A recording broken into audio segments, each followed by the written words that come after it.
Buenas noches, profesora Sarigón Girón y compañeros. Mi nombre es Alejandra.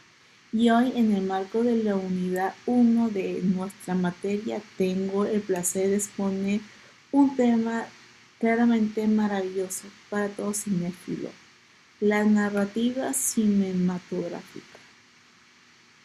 Un tema que considero claramente importante para la industria audiovisual. Comencemos.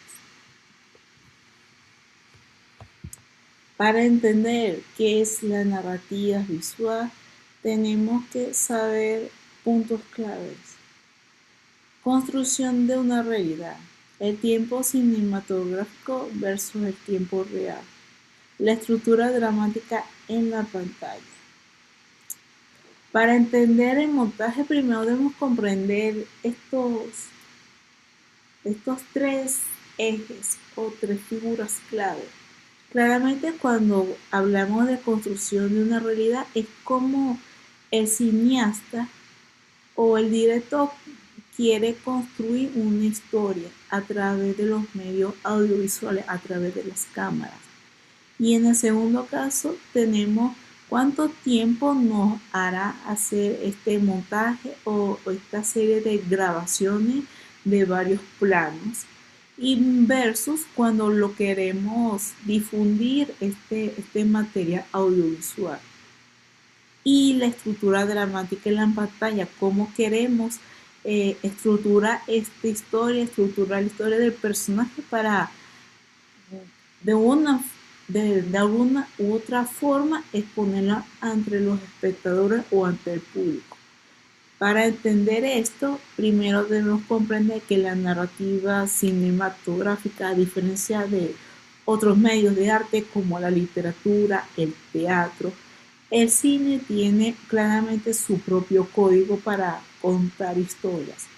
Cuando vemos una película, no estamos viendo una realidad, sino una construcción de una realidad, una construcción de una historia como tal, a través de una lente. Por ejemplo, un elemento fundamental, como les dije en primera instancia, aquí claramente el tiempo cinematográfico. En la vida real el tiempo no es lineal, es irreversible, puede cambiar mucho tiempo. Pero claramente en el cine el tiempo es elástico, se puede utilizar varias, ¿cómo se dice? Varios tiempos para hacer varias tomas o varios planos. Gracias a la narrativa audiovisual podemos condensar la vida entera de un personaje en 2 horas de película, o expandir un segundo de suspenso como una explosión de una bomba, por ejemplo, y extendiéndolo a la pantalla.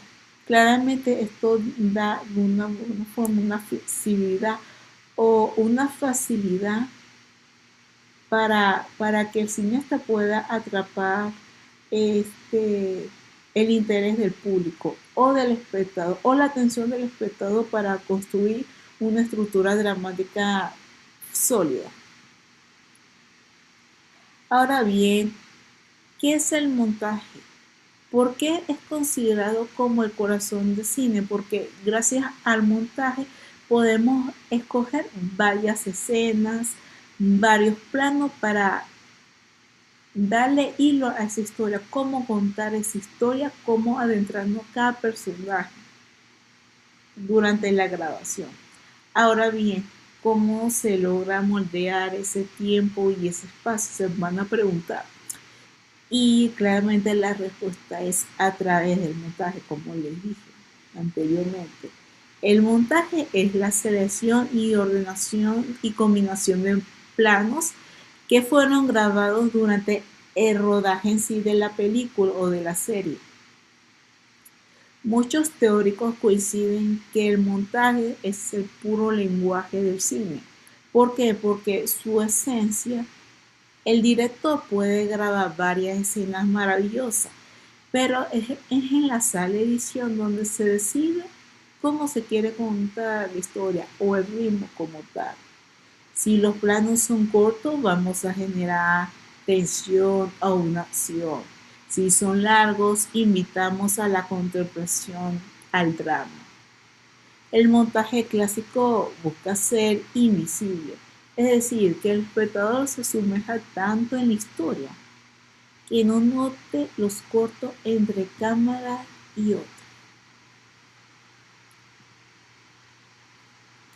Ahora pasamos a los principios fundamentales. En primer caso tenemos el principio del montaje del efecto Kulikov o de continuidad. Este es un experimento creado por un cineasta ruso llamado Oleg Kuleshov. Él transformó la psicología del cine. Él demostró que el espectador no solo reacciona a un plano por sí solo, sino que la asociación de los dos planos continuos crean como una tensión o una reacción hacia el espectador.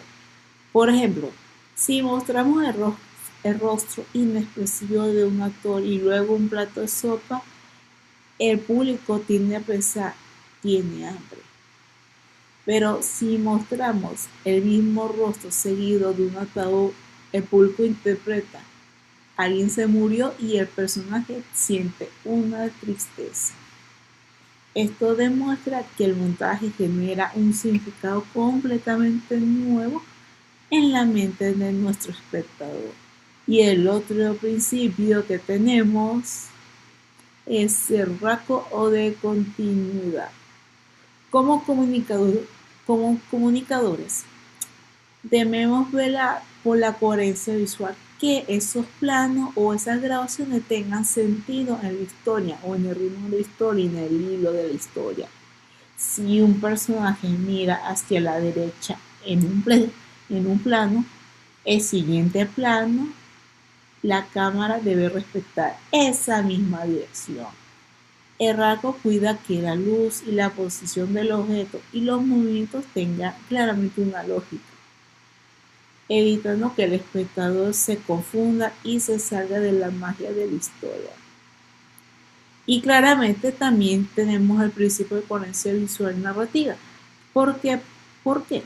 Porque claramente todos estos montajes, todos estos planos, todas estas escenas tienen que tener una coherencia con el ritmo de la historia o con lo que está haciendo el personaje o cómo es como o cómo es la narrativa de la historia como tal.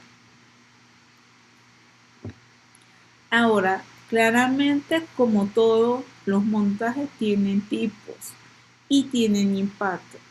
En el primer caso tenemos el montaje narrativo, que es cuando cuentan la historia de una forma más lineal al hilo de la historia, que sea cronológica y que evoluciona la historia del personaje. En el segundo tenemos el montaje expresivo, ideológico, donde se transmiten las ideas y las emociones, que fue expuesta por la escuela soviética. Y el montaje rítmico, el dinamismo basado en la duración de los planos, en cómo dura el tiempo de los planos. Dependiendo de la intención del comunicador o del cineasta, podemos aplicar distintos tipos de montaje cuando queremos contar una historia, ya sea cine, sea una serie de televisión, sea un corto. Y claramente, como dije, en el montaje narrativo es uno de los más comunes. Él se encarga de contar los hechos de una forma muy cronológica, lineal o derechita, claramente pueden tener saltos temporales lógicos para que la historia avance. En el segundo lugar, como dije, que está el montaje expresivo, tenemos que los directores como Sergei Einstein, no busca claramente, aquí ya no se busca una continuidad, sino que un choque de ideas, que tengan ideas muy locas, ideas muy geniales.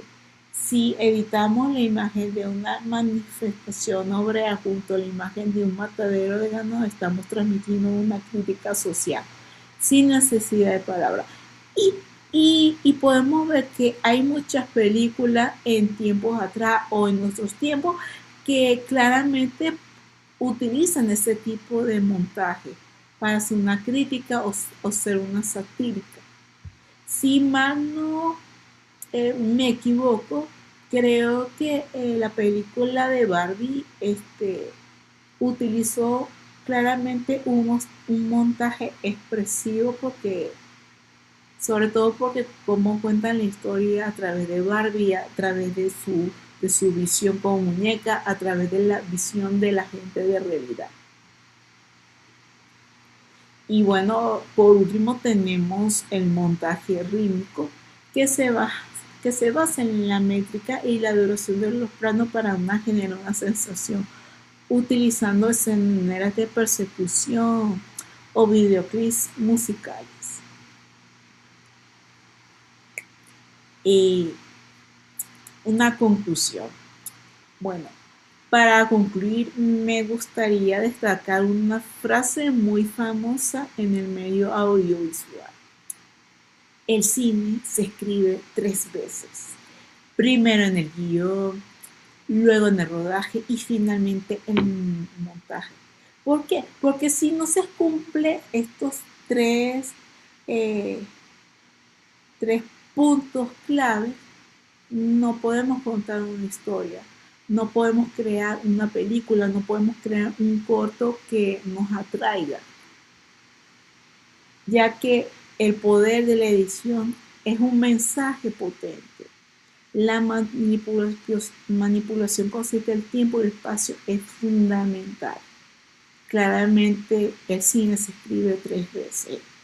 Como futuras comunicadores sociales, comprender qué es el montaje y la narrativa cinematográfica nos otorga una herramienta de comunicación masiva, sumamente poderosa. Claramente dominar el montaje y dominar el mensaje cuando nosotros queremos hacer una crítica social, cuando queremos hacer una historia basada en un mensaje de conciencia. Esto nos permite al final guiar la mente, guiar una ideología y una emoción con la audiencia a través de las imágenes. Bueno, muchas gracias por escucharme.